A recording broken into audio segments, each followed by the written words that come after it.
एक समय की बात है जब एक शहर में अंकित नाम का एक लड़का रहता था। उसका बस एक शौक था, नई नई लड़कियों के साथ घूमना। वो हमेशा अपनी चिकनी चुपड़ी बातों में एक नई लड़की को फंसाता और फिर उसके साथ टाइम पास करके उसे छोड़ देता। उसको ये सब करने में अपनी बड़ी शान महसूस होती थी। वो हमेशा अपने दोस्तों को बड़े गर्व के साथ ये सब बातें बताता था। एक दिन की बात है जब अंकित और उसके दोस्त कॉलेज कैंटीन में बैठे होते हैं। तभी वहाँ एक बड़ी ही खूबसूरत पर बड़ी सीधी सादी और सिंपल सी लड़की आती है। वाह यार, देख तो कितनी सुंदर लड़की है। हाँ, सुंदर तो है पर मेरे टाइप की नहीं है। अबे ये बोल कि तू उसके टाइप का नहीं है। ये लड़की किसी लड़के से बात भी नहीं करती है। बात करना तो दूर, किसी को देखना भी पसंद नहीं करती। मुझे कोई भी लड़की मना नहीं करती, समझा? पर ये तो पक्का करेगी। तू रुक, मैं अभी आता हूँ। अंकित उठकर उस लड़की के पास जाता है और उससे बोलता है, हेलो, मेरा नाम अंकित है। तुम मुझे जानती तो होगी ही, क्यों नहीं जानोगी? पूरे कॉलेज में फेमस हूँ मैं। ऐसा क्या किया है तुमने जो तुम पूरे कॉलेज में फेमस हो? मैंने तो नहीं सुना कभी तुम्हारे बारे में। तुम हो कौन जो मैं तुमको जानूं? मेरा रास्ता छोड़ो, मेरी क्लास है, मैं कॉलेज में पढ़ने आती हूँ, समझे? इतना कहकर प्रिया वहाँ से चली जाती है और अंकित के दोस्त उस पर हंसने लगते हैं। मैंने तो पहले ही कहा था, पर तुझे तो अपनी बेइज्जती करवानी थी ना। अब हो गई तसल्ली। इसको तो मैं बताऊंगा। 1 महीने के अंदर अंदर ये लड़की अगर मेरे साथ यहाँ इसी टेबल पर नहीं बैठी मिली तो मेरा नाम भी अंकित नहीं। हाँ। बस अब अंकित प्रिया के ऊपर नजर रखने लगता है। वो जहाँ जहाँ जाती वो उससे पहले वहाँ पहुँच जाता। कॉलेज के बाद प्रिया अपने घर जा रही होती है कि तभी उसे एक रिक्शे वाले के साथ अंकित खड़ा हुआ मिलता है। अंकित के जाने के बाद वो रिक्शे वाले से पूछती है कि वो यहाँ क्या कर रहा था, तो रिक्शे वाला उसे बताता है, मैडम, अभी कुछ बदमाश लड़के मेरे पैसे छीन कर भाग गए।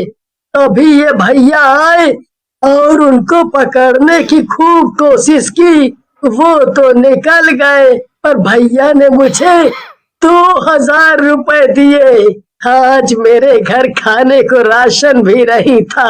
भैया तो आज मेरे लिए भगवान बनकर आए। प्रिया ये सुनकर घर चली जाती है। अगले दिन उसके कॉलेज की छुट्टी होती है, इसलिए वो हमेशा की तरह मंदिर जाती है। मंदिर में प्रिया को फिर से अंकित दिखता है जो गरीब लोगों को खाना खिला रहा होता है। प्रिया तो ऐसे देख बिल्कुल हैरानी रह जाती है। ये लड़का तो वही है जो कॉलेज में मेरे साथ बदतमीजी कर रहा था। सच में यकीन ही नहीं होता मुझे तो। अब अगले दिन प्रिया जब कॉलेज आती है तो उसे वहाँ अंकित के दोस्त दिखते हैं जो एक लड़की को छेड़ रहे होते हैं। अचानक वहाँ अंकित आ जाता है और अपने दोस्तों पर चिल्लाने लगता है, शर्म नहीं आती तुम लोगों को? ये भी किसी की बहन है, जैसे तुम्हारी बहनें हैं, समझे? कोई उनके साथ ऐसे करे तो? अरे अंकित, तू कब से ऐसी बातें करने लगा? तू तो इन सब में सबसे आगे था। मैं कभी इन सब चीजों में था, पर जब से मैंने प्रिया को देखा है मैं सुधर गया हूँ। मुझे अब इन सब में कोई दिलचस्पी नहीं है। मैं अब प्रिया के अलावा किसी को नहीं चाहता। ये कहकर अंकित वहाँ से चला जाता है। अब वो हर दिन प्रिया के सामने ऐसा कुछ न कुछ कर ही देता कि धीरे धीरे प्रिया को अंकित से प्यार हो जाता है। वो अंकित से अब खुद बात करने की कोशिश करती है, पर अंकित हर वक्त किताबों में घुसा रहता है। एक दिन जब अंकित क्लास के बाहर होता है तो प्रिया उसे आवाज देती है, अंकित इधर आओ, मुझे तुमसे कुछ बात करनी है। हाँ, बोलो ना। यहाँ नहीं, कैंटीन में चलते हैं ना, मुझे बहुत भूख भी लगी है।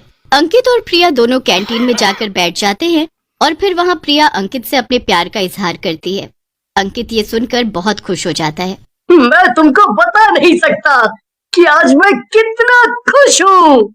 अंकित फिर पीछे बैठ अपने दोस्त मनीष और राहुल को देखकर आंख मारता है। वो दोनों समझ जाते हैं कि ये सब ड्रामे उसने प्रिया को पटाने के लिए किए हैं। भाई मान गए अंकित को। आखिर इसने जो बोला वो कर दिखाया। देख तो, इसी टेबल पर प्रिया के साथ बैठकर खा रहा है, वो भी 1 महीने से पहले। सही कहा तूने। अब प्रिया और अंकित हर वक्त साथ घूमने लगते हैं। अंकित प्रिया से झूठे शादी के वादे करने लगता है और प्रिया भी उसकी बातों को सच मानती रहती है। एक दिन प्रिया को अचानक कुछ दिन के लिए अपने गांव जाना पड़ता है। प्रिया के जाते ही अंकित वापस अपनी हरकतों पर आ जाता है और एक नई लड़की पटा लेता है। एक दिन प्रिया अचानक कॉलेज आ जाती है। वो अंकित को एक लड़की के साथ देखकर आग बबूला हो जाती है। अंकित, ये सब क्या है? कौन है ये लड़की? पूजा नाम है मेरा और मैं अंकित की गर्लफ्रेंड हूँ।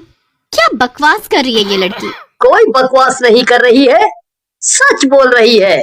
और तुम जरा तमीज से बात करो मेरी गर्लफ्रेंड से। ये तुम क्या बोल रहे हो अंकित? हम तो शादी करने वाले थे ना, हम तो एक दूसरे को पसंद करते हैं ना। ओफो, वो सब एक ड्रामा था प्रिया, तुमको सबक सिखाने और तुम्हारी अकड़ को खत्म करने के लिए। तुमने जो उस दिन कैंटीन में मेरी बेइज्जती की, ये बस उसका बदला था। नहीं, तुम ऐसा नहीं कर सकते। प्रिया अंकित के आगे खूब गिड़गिड़ाती है, रोती है, पर अंकित उसे घास भी नहीं डालता। प्रिया रोती हुई अपने घर चली जाती है और कमरा बंद करके रोती रहती है। उसके बाद वो बार बार अंकित को फोन करती है, पर अंकित उसका फोन हर बार काट देता है। प्रिया अब हर दिन अंकित को पूजा के साथ घूमते देखती है। प्रिया से ये सब बिल्कुल भी बर्दाश्त नहीं हो रहा होता और वो आत्महत्या कर लेती है। मरने के बाद प्रिया चुड़ैल बन जाती है और अंकित से बदला लेने का ठान लेती है। नहीं छोड़ूंगी मैं अंकित को, ऐसा सबक सिखाऊंगी कि कभी दोबारा किसी लड़की के साथ ऐसा नहीं कर पाएगा। अंकित को जब प्रिया के मरने का पता चलता है तो उसे कोई फर्क नहीं पड़ता। कुछ दिन ऐसे ही निकल जाते हैं और फिर पूजा का जन्मदिन आता है। पूजा सबको जन्मदिन की पार्टी में बुलाती है। पार्टी किसी क्लब में हो रही होती है। वहाँ थोड़ा अंधेरा होता है और सब मजे से डांस कर रहे होते हैं। सब लोग पार्टी एंजॉय करने लगते हैं। अंकित बड़ा ही खुश हो रहा होता है, पर उसे क्या पता होता है कि अभी क्या होने वाला है। पूजा और अंकित डांस करने लगते हैं। अंधेरे में पूजा का चेहरा एक पल के लिए चुड़ैल में बदल जाता है। अंकित ये देखकर एकदम डर जाता है और पूजा को पीछे धक्का दे देता है। चुड़ैल, चुड़ैल! अंकित, तुम अपनी गर्लफ्रेंड को ऐसे कैसे बोल सकते हो? ये क्या बोली जा रहे हो? पागल पागल हो गए हो क्या? लगता है अब इसका तुमसे मन भर गया है, इसीलिए तुम अब इसे चुड़ैल दिख रही हो। इसका क्या मन भरेगा मुझसे? अब तो मैं ही इसे छोड़ देती हूँ। जाओ, निकल जाओ मेरी पार्टी से, दोबारा अपनी शक्ल मत दिखाना। पूजा बड़ी बेइज्जती करके अंकित को वहाँ से भगा देती है। कुछ दिन बाद अंकित फिर वैसे ही हो जाता है। वो लड़कियों के आगे पीछे घूम रहा होता है। अब उसे कॉलेज में मनीषा नाम की लड़की पसंद आ जाती है। मनीषा जैसे ही कॉलेज आती है, अंकित उसके पास भागता है। मनीषा बहुत ही ज्यादा अमीर होती है, इसलिए वो अंकित को भाव भी नहीं देती, पर अंकित तो उसको पटाने के लिए उसके आगे पीछे घूमने लगता है। आखिरकार वो मनीषा को पटा ही लेता है और एक दिन दोनों कैंटीन में कुछ खा रहे होते हैं। अंकित मनीषा की तरफ देख ही रहा होता है कि मनीषा एक चुड़ैल में बदल जाती है। मुझे अपने हाथों से खिलाओ ना अंकित। चुड़ैल, चुड़ैल! बचाओ, बचाओ! ये क्या बदतमीजी है? तुम मुझे चुड़ैल बोल रहे हो? मनीषा गुस्से में आकर अंकित को एक थप्पड़ मारकर वहाँ से चली जाती है। सब लोग अंकित पर जोर जोर से हंसने लगते हैं, पर अंकित की हालत बहुत बुरी हो रखी होती है। अरे भाई, क्या हो गया है तुझे? हर किसी लड़की को तू चुड़ैल चुड़ैल बोल रहा है। मैं कोई झूठ नहीं बोल रहा। उस दिन वो पूजा चुड़ैल में बदल गई और आज ये मैं झूठ नहीं बोल रहा हूँ। अब कॉलेज के बाद अंकित को एक लड़की अपनी गाड़ी के बाहर खड़ी दिखती है। अंकित जल्दी से उसके पास जाता है। हेलो, क्या आप मेरी मदद करेंगे? मेरी गाड़ी स्टार्ट नहीं हो रही है। वैसे आपको कहाँ जाना है? मेरे पास गाड़ी है, मैं आपको पहुँचा दूंगा, अगर आपको बुरा ना लगे तो। हाँ हाँ बिल्कुल, आप ले आओ अपनी गाड़ी। अंकित मनीषा को अपनी गाड़ी में बिठा लेता है। रास्ते में जब अंकित मनीषा की तरफ देखता है तो मनीषा एक चुड़ैल में बदल चुकी होती है। अंकित को कोई होश नहीं रहता और वो गाड़ी सीधा एक पेड़ से टकरा देता है। उसके सर में बहुत चोट आती है। मैं तुझे कैसे छोड़ सकती हूँ? जहाँ जहाँ तू जाएगा मुझे ही पाएगा। आखिर मैं तेरी गर्लफ्रेंड जो हूँ। मुझे छोड़ दो, मुझे छोड़ दो। इतना कहकर अंकित बेहोश हो जाता है और सीधा हॉस्पिटल में जाकर उसे होश आता है। हॉस्पिटल में नर्स उसे इंजेक्शन देने आती है तो उसे नर्स में भी चुड़ैल दिखने लगती है। चुड़ैल नहीं, मैं तो तुम्हारी गर्लफ्रेंड हूँ अंकित। अंकित जोर जोर से चिल्लाने लगता है। नर्स जबरदस्ती अंकित को इंजेक्शन लगा देती है। अब अंकित को बार बार वही चुड़ैल दिखने लगती है। क्यों कर रही हो तुम मेरे साथ ऐसा? बताओ मुझे, क्या बिगाड़ा है मैंने तुम्हारा? अच्छा, तो तुमको ये जानना है? मैं प्रिया हूँ। प्रिया, याद करो तुमने मेरे साथ क्या किया था। मैं तुमसे प्यार करती थी और तुमने मुझे छोड़ दिया।